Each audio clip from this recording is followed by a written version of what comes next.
বাঁধাকপির রেজালা বানানোর জন্য আমি একটা মাঝারি সাইজের বাঁধাকপি নিয়েছি। আপনারা চেষ্টা করবেন যতটা সম্ভব ছোট কচি বাঁধাকপি নেওয়ার, কারণ বেশি বড় বাঁধাকপি নিলে কিন্তু বাঁধাকপির রেজালার টেস্ট ভালো হবে না। আচ্ছা, আমি এই বাঁধাকপিটাকে প্রথমে অর্ধেক করে নিলাম। এবার এই অর্ধেক বাঁধাকপিটাকেও দুটো টুকরো করে নিলাম। এবার বাঁধাকপির ওপরের যে মোটা অংশটা রয়েছে এটাকে আমি কেটে বাদ দিয়ে দিচ্ছি। চলে যাব নেক্সট স্টেপে। আমি এখানে নিয়েছি সাদা সুতোর রিল।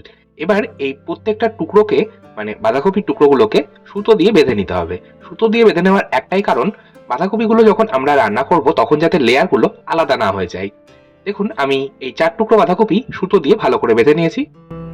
এই বাঁধাকপির রেজালা আরো একরকম ভাবে বানানো যায়, সেই রেসিপিটা আমি অন্য একদিন আপনাদের সাথে শেয়ার করব। আচ্ছা, বাঁধাকপির এই যে মোটা অংশটা রয়েছে এটাকে আমি কেটে বাদ দিয়ে দিচ্ছি, কারণ এইটা থাকলে সেদ্ধ হতে সময় অনেকটাই বেশি লেগে যাবে। চলে যাচ্ছি নেক্সট স্টেপে। কড়াইয়ের মধ্যে দিয়ে দিচ্ছি 2 থেকে 3 কাপ পরিমাণে জল। জলের মধ্যে দিয়ে দিচ্ছি 1 চা চামচ লবণ। গ্যাসের ফ্লেমটাকে এবার আমি একদম হাই ফ্লেমে করে নেব, আর জলে একটা বয়েল আসা পর্যন্ত অপেক্ষা করব।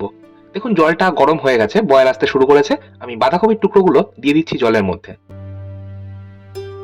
গ্যাসের ফ্লেমটাকে এবার আমি হাই ফ্লেমেই রাখবো, আর এটা কভার করে 7 থেকে 8 মিনিট এইভাবেই গরম জলে এটা ফুটিয়ে নেব। চলে যাচ্ছি নেক্সট স্টেপে। একটা মশলার পেস্ট বানাবো, মানে রেজালার মশলার পেস্ট বানাচ্ছি। তার জন্য একটা গ্রাইন্ডিং জারের মধ্যে দিয়ে দিলাম 1 টেবিল চামচ কাজু বাদাম, 1 টেবিল চামচ সাদা তিল। চাইলে আপনারা এখানে 4 মগজ ব্যবহার করতে পারেন। আমি কাজু আর সাদা তিলটা একটু বেশি পরিমাণে ব্যবহার করছি, তাই 4 মগজ দিচ্ছি না। এরই সাথে দিয়ে দিলাম 1 চা চামচ পোস্ত, আর দিয়ে দেবো 8 থেকে 10টা জলে ভিজিয়ে রাখা কিশমিশ। কিশমিশটা আমি 10 মিনিট এইভাবে নর্মাল জলে ভিজিয়ে রেখেছি। রেজালার মশলায় অবশ্যই কিশমিশ কিন্তু ব্যবহার করতেই হবে। এরই সাথে দিয়ে দিচ্ছি 1/2 ইঞ্চি আদা। আদাটা আমি খোসা ছাড়িয়ে টুকরো করে রেখেছি। দুটো কাঁচা লঙ্কা, কাঁচা লঙ্কাটা ভেঙে নিয়ে দিচ্ছি। আর একটা ফাটিয়ে নেওয়া শুকনো লঙ্কা। রেজালাতে অবশ্যই শুকনো লঙ্কার ব্যবহার হয়, আর আপনারা অবশ্য ঝালটা নিজেদের স্বাদ মতন দেবেন। এবার এটা আমি সম্পূর্ণ ড্রাই গ্রাইন্ড করে নিলাম, মানে কোনো রকম জল বা দুধ বা দই কিছু ব্যবহার করলাম না। এবার আমি দিয়ে দিচ্ছি দই। আমি এখানে 3 টেবিল চামচ টক দই দিচ্ছি, আর অবশ্যই নর্মাল টেম্পারেচারে থাকা দই দিচ্ছি।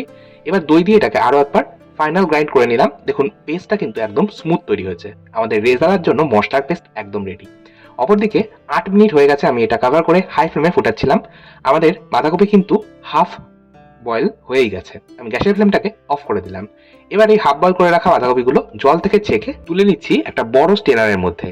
এই বাঁধাকপি রেজালা বানাতে গেলে অবশ্যই আপনারা চেষ্টা করবেন যতটা সম্ভব ছোট বাঁধাকপি বা কচি বাঁধাকপি নেওয়ার, তাহলে কিন্তু বেশি ভালো হবে।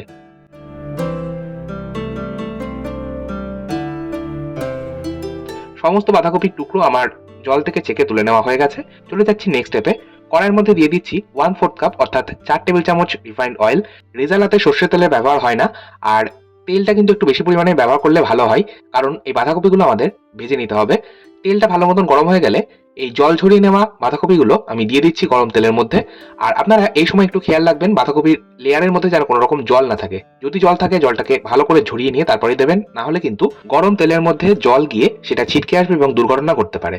আচ্ছা, এই বাঁধাকপির টুকরোগুলোকে লো মিডিয়াম আছে 10 থেকে 12 মিনিট সময় ধরে ভেজে নিতে হবে। বাঁধাকপিগুলো খুব ভালো মতন ভেজে নেওয়া হয়ে গেলে আমি তুলে নিচ্ছি একটা আলাদা পাত্রের মধ্যে। এইভাবে আমি বাকি বাঁধাকপির টুকরোগুলো ভেজে নেব। অপরদিকে একটা পাত্রের মধ্যে নিয়ে নিচ্ছি বড় কাপের, মানে মেজারিং কাপের 2 কাপ জল।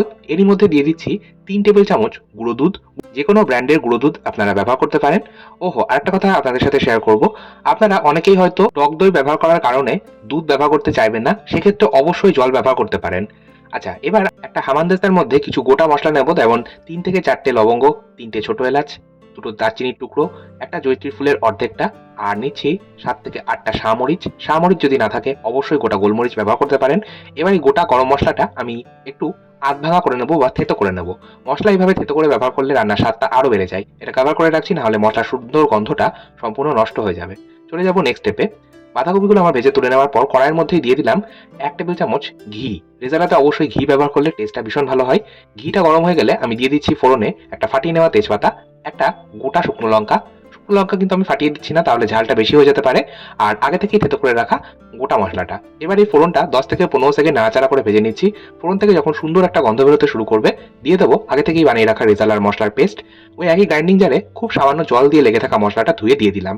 এবার এই মশলাটা কষিয়ে নিতে হবে, আর অবশ্যই গ্যাসের ফ্লেমটাকে লো মিডিয়ামে রেখে কষিয়ে নেব। তবে তার আগে কিছু গুঁড়ো মশলা দেবো, যেমন 1 চা চামচ লবণ বা স্বাদ মতন লবণ, দিয়ে দিচ্ছি 1/2 চা চামচ গোলমরিচ গুঁড়ো, ঝালটা অবশ্যই স্বাদ মতন দেবেন। এর সাথে দিয়ে দেবো 1/4 চা চামচ কাশ্মীরি লাল লঙ্কার গুঁড়ো, এতে ঝাল হয় না, রঙের জন্য দিচ্ছি। অনেকেই সম্পূর্ণ সাদা রান্না খেতে অপছন্দ করেন, সেই জন্য আমি খুব সামান্য লঙ্কার গুঁড়ো দিচ্ছি। আর রেজালাতে কিন্তু হলুদের ব্যবহার হয় না। এবার এই মশলাটাকে আমি কষিয়ে নেব। গ্যাসের ফ্লেমটাকে আগেই বলেছি লো মিডিয়ামে রেখে কষাতে হবে, কারণ যেহেতু এর মধ্যে কাজু বাদাম রয়েছে, কাজু বাদাম খুব দ্রুত নিচে লেগে যায়, সেই জন্যই একটু সময় নিয়ে মশলাটা কষিয়ে নিতে হবে। দেখুন, মিনিট 5-6 সময় ধরে মশলাটা কষিয়ে নেওয়ার পর দিয়ে দিলাম আগে থেকেই গুলিয়ে রাখা গুঁড়ো দুধ। গুঁড়ো দুধ দিতে না চাইলে আমি আবারও বলছি জল দিতে পারেন, আর খুব সামান্য জলও দিয়ে দিলাম। আমার এখানে মোট 3 কাপ দুধ আর জল মিশিয়ে গেছে। এবার আমি গ্যাসের ফ্লেমটাকে হাই ফ্লেমে রেখে জাস্ট একটা বয়েল আসা পর্যন্ত অপেক্ষা করব। একটা বয়েল চলে আসলে দিয়ে দিলাম আগে থেকেই ফ্রাই করে রাখা বাঁধাকপির টুকরোগুলো। এবার এটাকে 10 থেকে 12 মিনিট এইভাবে গ্রেভির মধ্যেই ফুটিয়ে নিতে হবে। আর জল বা দুধ যেটাই ব্যবহার করেন সেটা কিন্তু একটু বেশি পরিমাণে ব্যবহার করতে হবে, কারণ বাঁধাকপিটা কিন্তু সম্পূর্ণ এই গ্রেভির মধ্যেই সেদ্ধ হবে। সম্পূর্ণ 12 মিনিট হাই ফ্লেমে ফুটিয়ে নেওয়ার পর ঢাকা চাপা সরিয়ে দিয়ে দিলাম 1 টেবিল চামচ চিনি। চিনিটা অবশ্যই দেবেন, টেস্টটাকে ব্যালেন্স করবে। আর দিয়ে দিলাম 1/4 চা চামচ গরম মশলার গুঁড়ো। আর এরই সাথে অবশ্যই দিয়ে দিতে হবে সব শেষে 1/2 চা চামচ রোজ ওয়াটার, আর দিয়ে দিতে হবে 1/2 চা চামচ কেওড়া ওয়াটার। এই রোজ ওয়াটার, কেওড়া ওয়াটার আপনারা চাইলে নাও দিতে পারেন, তবে রেজালাতে অবশ্যই সব শেষে গোলাপ জল আর কেওড়ার জল ব্যবহার করা হয়ে থাকে। সমস্তটা হালকা হাতে একটু মিশিয়ে নিচ্ছি। গ্যাসের ফ্লেমটাকে অফ করে দিলাম আর এটা কভার করে 5 মিনিট স্ট্যান্ডিং টাইমে রাখবো। তারপর গরম গরম পরিবেশন করব। রুটি পরোটার সাথে খেতে সত্যি অসাধারণ লাগে। তবে আপনারা একটা জিনিস মাথায় রাখবেন, অবশ্যই বাঁধাকপির সাইজটা কিন্তু ছোট নিতে হবে। বেশি বড় বাঁধাকপি নিলে খেতে ভালো লাগবে না। আর গ্রেভির জন্য দুধের পরিবর্তে জল নিতে পারেন। আজকের মতো তাহলে এই পর্যন্তই। আবার চলে আসবো নতুন কোনো ভিডিও নিয়ে। ভালো থাকুন, সুস্থ থাকুন, ধন্যবাদ।